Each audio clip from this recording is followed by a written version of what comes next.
ярилцлаа. Тэгэхээр хуралдаанаар яг ямар асуудлыг ярилцв? За ойдлогын хяншилгын төр хороо уул нь бол төр хороо юм л та. Тэгээд 7 хоног болгон баг байнгын юм шиг л хуралдаж байна л да. За тэгээ өнөөдрийн хуралдаанаар хамгийн гол нэг зүйл бол одоо засгийн газар Rio Tinto компани хөрөнгө оруулагч талтай албаасаар хилцээр төржинл орогт орсон гэж ойлгосон та. Орсон. Тэгэхээр энэ талаар бол гişүүд асуулт сууж бас мэдээлэл авлаа. Хамгийн гол нь бидний бас нэг санал авч ирсэн нэг асуудал бол та энэ хуулийн гишийн гэрээгээрээ тэр 7 жил тутам нэг удаа тохиодог хугацаа маань одоо өнгөрөх гэсэн шүү дээ. Тэгэхээр энэ хугацаа өнгөрчвөл нөгөө талаас энэ хугацаа өнгөрсөн дараагийн 7 жил дээр болъё гэсэн хариулт өгөхөд бид нэр хэлэх үггүй болох ийм одоо эрсдэл дагуулад ирсэн байна л да. Тэгэхээр энэ эрсдэл бол сая протоколоор бол алуулсан гэж ойлголоо. За хэрвээ 1 сарын 31-ний дотор одоо асуудлаа шийдэх гэж ирмэлцэн хэрвээ амжихгүй бол энийгээ сунгана гэсэн хоёр талаас гаруй хэсэг зурсан гэж сая дамжны сая тайлбарлаж байна. Тэгэхээр энэ бол бас нэг дэвшлэлтэй. Тэгэхээр бид нэр тэр цаг хугацаанд баригдажсэн зүйлүүд ямар ч гэсэн тэр хугацаа тайлбарлаж байгаад бол сайшаалт хандж байгаа. Гэхдээ энэ хилцээр маань хамгийн гол нь эцтэй хурж Монгол улсын эрх ашигтэй хангасан. За тэр дундаа 2 сайдч урд өмнө ярьсан сая гişүүд ч гэсэн жаргалан гişүүн ч гэсэн хэлж байна. Монгол улсын өгөөж тийм үү? Анх тэр 2013 онд Монгол улсын өгөөж 53% гэл анх тэр тийзүүдээр ярьж байсан шүү дээ. Тэгэхээр энэ бас хангагдсан хэмжээнд хилцээр өөрөө явах нь бол өндөр ач холбогдолтой. Тэгэхээр бидний хянах шалгуур орны үндсэн сэтвч гэсэн Монгол улсын эрх ашигыг хангаж өртөө өгөөжийг нэмэгдүүлэлттэй холбоотой. Тэгэхээр энэ талаар авах одоо боломжит бүх арга хэмжээг бид бүхэн авч явах хэрэгтэй гэж ойлгож байгаа. За хянах шалгуур төр хороо бол 6 сараар байгуулагддаг. Бид нэр энэ 12 сартаа багтаж энэ намрын чуулгандаа багтаж бид нэр одоо нэгдсэн тайлангаа гаргаж сонсголоо гэж нэгдсэн тайлангаа гарах үүрэгтэй. Тэгэхээр ер нь бол 12 сарын 1-ээс одоо сонсголоо эхлэхээр одоо төлөвлөж байгаа.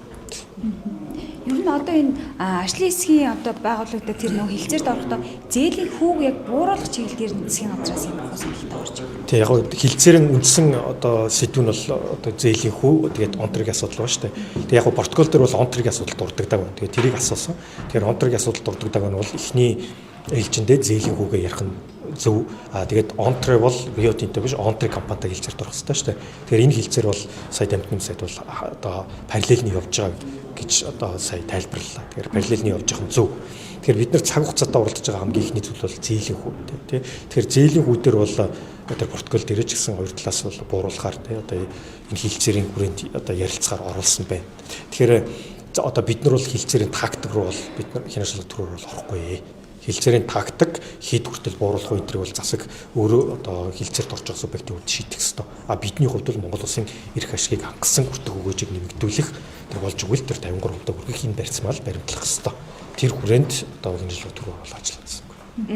Одоо цаг хугацааны төвжийг тайлсны давуу тал юм шиг хэрнээ бас цаагаараа за 12 сарын 31-нд гэхэд эцсийн шийд гарчих нэ гэсэн хүлээлт монголчуудын хувьд бол байлаа шүү дээ. Гэтэл цаг хугацаа жоохон тодорхойгүй хугацаагаар хойшилж ийн гэж ойлгож байна. 1 сарын 31-ээс өмнө хэлцэхгүй бол дахиад хойшилж ийн. 2018 онд ч гэсэн энэ байдлаараа явсаар агаад бид зээлийн үгээ бууруулж чадаагүй.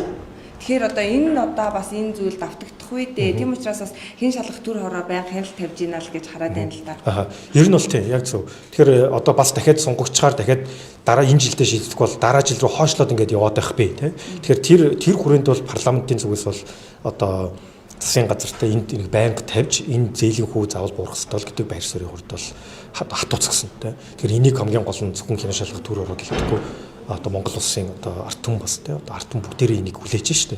Тэгэхээр энэ нь өөрөө оюу толгоос бид нэр Монгол улсын хувьд одоо тэр авах өгөөжид одоо маш өндөр ач холбогдолтой учраас бид нэр энийг байнга нэгсээр л байх болдог. За баярлалаа.